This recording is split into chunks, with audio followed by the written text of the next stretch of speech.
Hello मेरे प्यारे नन्हे दोस्तों, कैसे हो आप सब। सबसे पहले मेरे प्यारे नन्हे दोस्तों का बहुत बहुत धन्यवाद मेरी कहानियाँ सुनने, लाइक, शेयर और सब्सक्राइब करने के लिए। बच्चों, आज जो कहानी मैं आपके लिए लेकर आई हूँ उस कहानी का शीर्षक है छल नीति।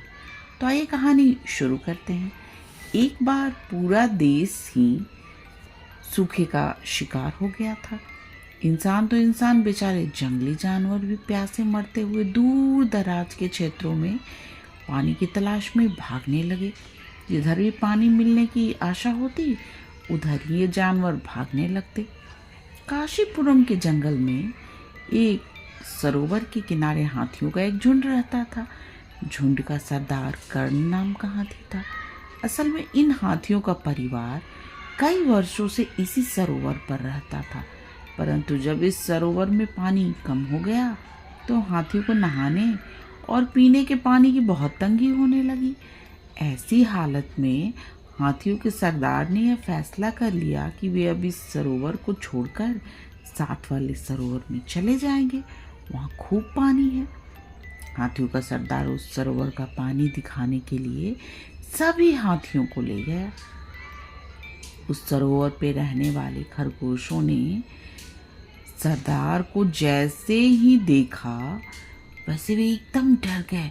परंतु कहाँ हाथी और कहाँ खरगोश, इन दोनों की क्या तुलना हो सकती थी।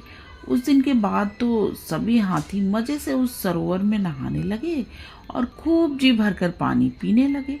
बेचारे खरगोश इस डर के मारे कि कहीं हाथियों के कदमों के तले न कुचले जाएं, एक कोने में दुबक कर बैठे रहते। वे बेचारे कर भी क्या सकते थे। उसी रात खरगोशों की एक सभा हुई जिसमें इस नई मुसीबत से छुटकारा पाने पर विचार हुआ। सब खरगोश इस बात को अच्छी तरह जानते थे कि हम शक्ति से तो इन हाथियों से नहीं जीत सकते। हाँ, यदि बुद्धि की शक्ति से काम लिया जाए तो हमारी जान बच सकती है। उनके राजा ने अपनी बात पर जोर देते हुए सब साथियों की ओर देखा। दोस्तों, बुद्धि से ही काम लेना पड़ेगा। एक बार हमारी जाति के ही एक खरगोश ने अपनी बुद्धि के बल पर एक शेर को मार डाला था। अब मैं इन हाथियों को इस सरोवर से भगा दूंगा।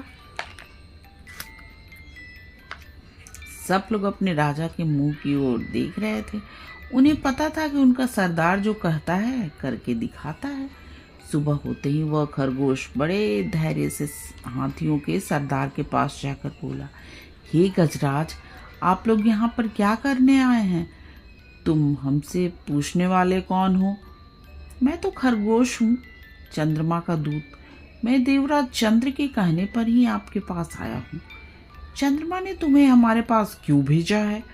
उन्होंने कहा है आप लोगों ने बहुत बड़ा पाप किया है। पाप? और हमने? देखो गजराज, आप जिस सरोवर में पानी पीते हैं, नहाकर उस जल को गंदा भी करते हैं, आपके सारे साथियों ने मिलकर चंद्रमा के इस सरोवर को अपवित्र कर दिया है। अब तो मुझे ऐसा प्रतीत हो रहा है कि चंद्रमा का क्रोध तुम्हारा सर्वनाश कर देगा। ओ खरगोश के बच्चे, कहीं तू हमें पागल तो नहीं बना रहा? किस चंद्रमा की बात कर रहे हो? उसे हमने तो कभी देखा नहीं। यदि ऐसी बात है तो आप अकेले ही आज रात को मेरे पास आ जाना। मैं आपको चंद्र भगवान के साक्षात दर्शन करवा दूंगा। ये नहीं होगा। क्यों? इसलिए कि भगवान चंद्र के दर्शन मैं अकेला नहीं करूंगा, बल्कि मेरे साथी भी करेंगे। उनके दर्शनों से हमारा जन्म सफल हो जाएगा। रहता ही तो खरगोश सरोवर के किनारे उन हाथियों के साथ आकर खड़ा हो गया। उधर से आकाश में पूर्णिमा का चांद चमकता हुआ निकला। उसका प्रतिबिंब सरोवर के पानी में साफ दिखाई दे रहा था। देखो गजराज, इस सरोवर के अंदर झांक कर देखो, आपको चंद्र भगवान साफ दिखाई देंगे। अब मैं उन्हें आपके बारे में बता रहा हूँ। ये कहते हुए खरगोश ने अपना सिर झुकाकर आगे के दोनों पंजे जोड़े और कहने लगा, हे प्रभु चंद्र, देखो आज आपके दर्शन के लिए गजराज और उनके साथी आए हैं। इन लोगों ने आपके इस सरोवर को अपवित्र करने की जो भूल की है उसके लिए क्षमा चाहते हैं। इनको दर्शन दो और प्रभु इन्हें माफ भी कर दो। चालाक खरगोश अपनी बात बोलता चला गया और सारे हाथी डर के मारे सिर झुकाए खड़े रहे। तभी खरगोश ने हाथी राजा से कहा, हे महाराज, आप आंखें खोलकर सरोवर में विराजमान भगवान चंद्र के दर्शन करो। उसी समय सारे हाथी सरोवर के पानी में झांकने लगे। उस पानी में आकाश के चमकते चांद की छटा साफ दिखाई पड़ रही थी। सब हाथियों ने चंद्रमा के दर्शन किए, फिर अपने सिर झुका झुका कर प्रणाम करने लगे।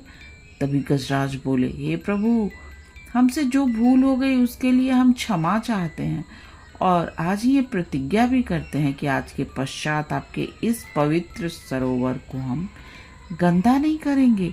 और उसके बाद सारे हाथी वहां से चले गए। देखा बच्चों, इस कहानी से हमें यही सीख मिलती है कि शत्रु चाहे कितना भी शक्तिशाली हो, अगर हम भयभीत न हो और बुद्धि से उसका सामना करें तो हम उसे परास्त कर सकते हैं।